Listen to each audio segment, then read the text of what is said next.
Hey, it's Thomas Mulready from CoolCleveland.com, and we are here today on the west side of Cleveland with David Bamberger, Cleveland's opera guru.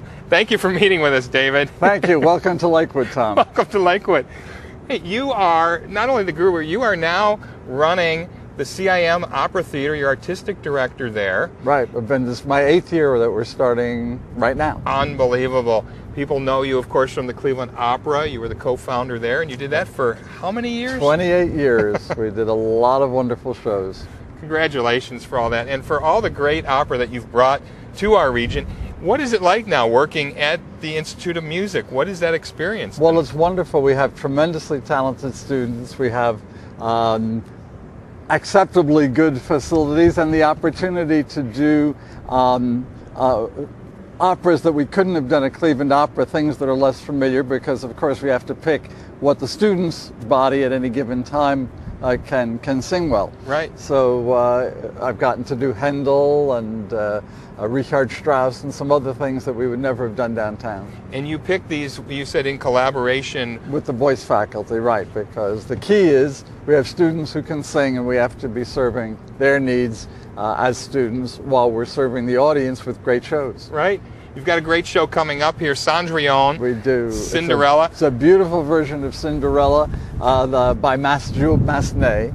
And it's a little bit different than we're used to because the stepmother and sisters are wacky, but they're not really nasty. Right. And Cinderella is not an orphan. She's got a father. And she's not really stuck in the corner. There's a chorus of servants because the stepmother is really rich and has a noble title. So it's a different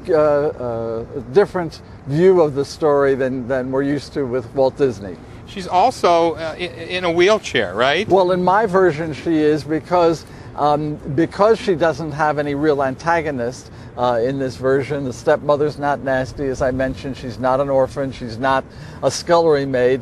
I said to myself, well, what does she do except stand around and wait for a boyfriend? Right. And particularly in the 21st century, that didn't think that was particularly an image we wanted to sell. And I woke up very early one morning, as is my wont, and said, well, what would happen if she did have a physical problem, and that's why she's not going to the ball. Right. And when the fairy godmother comes, I mean, it's all fun and magic and that, but also she's really saying to this girl, don't just sit around and wait.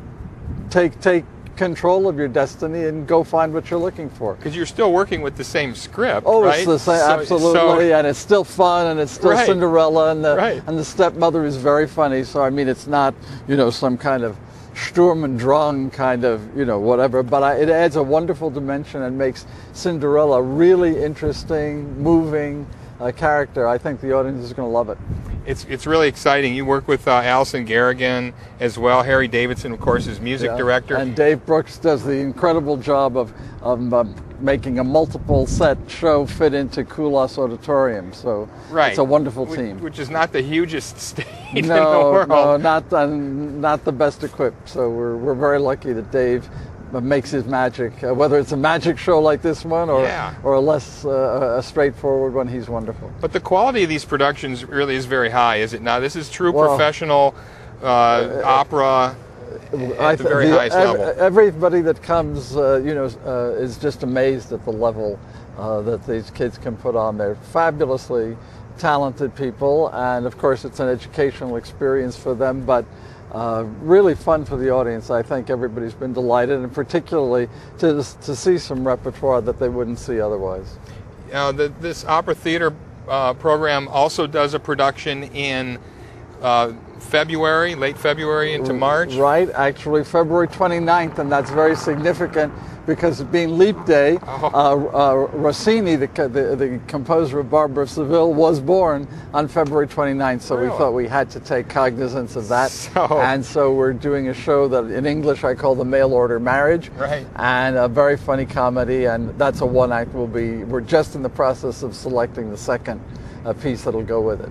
And then in April you do opera scenes, right? These are staged, but they are with costume. The two, they're staged with costume. They don't have orchestra, whereas the two major productions we've been talking about have the whole works, full orchestra of the great CIM players, and sets and costumes. The scene program, since we're doing a lot of different selections Right. from many different pieces, obviously we can't have sets, but we have costumes and lighting, and to do it with our wonderful coach accompanist, John Simmons, at the piano. And it's really fun because it's a potpourri that goes from, you know, Gilbert and Sullivan to Verdi, whatever fancy strikes us that particular Right. year.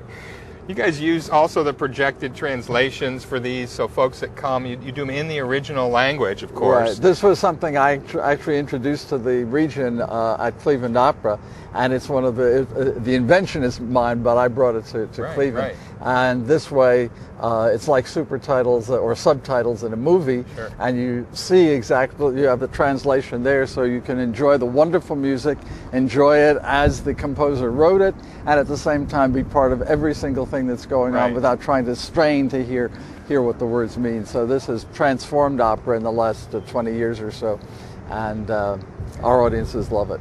So the technology helps, and also the way these are put on. I have to say, Allison's costuming, these are very, very contemporary.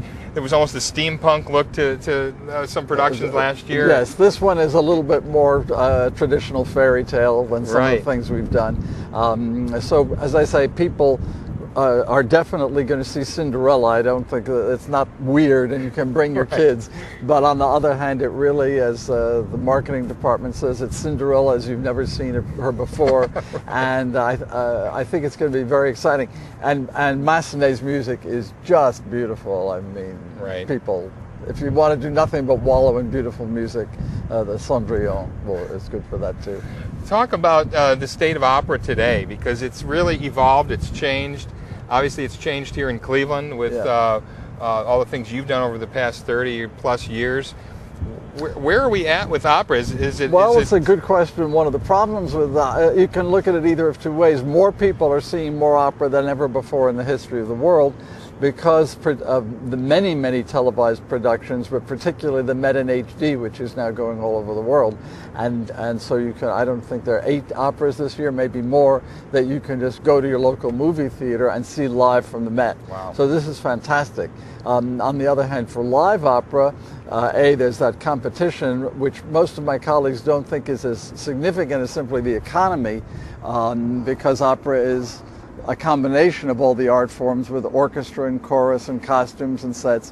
So we've got everything that symphony has, ballet has, theater has, and all the costs. Yeah. And so it makes it an expensive art form. And when you have all the economic problems that the world is facing Sure. now, it's a challenge for all the arts and for many areas of society, but certainly for opera as well. So if I could predict where all that was going, I'd be a rich man, I You'd guess. be an oracle. An oracle, right. In the meantime, we can enjoy what we've got here in Cleveland. Yep. Top talent, students from all these different disciplines really getting together. It's really truly a multidisciplinary art form, isn't it? It is, and with the terrific orchestra that we have, you know, a third of the faculty at the Cleveland Institute of Music is with the Cleveland Orchestra, so we're working at the very highest level there. We have wonderful students in the voice department, and we have a very exciting show coming up.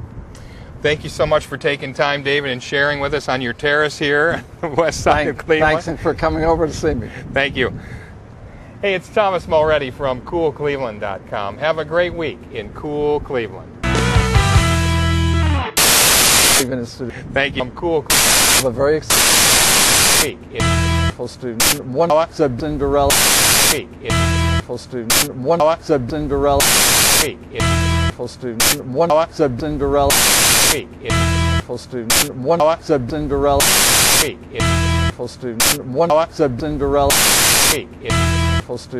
One Cinderella. week in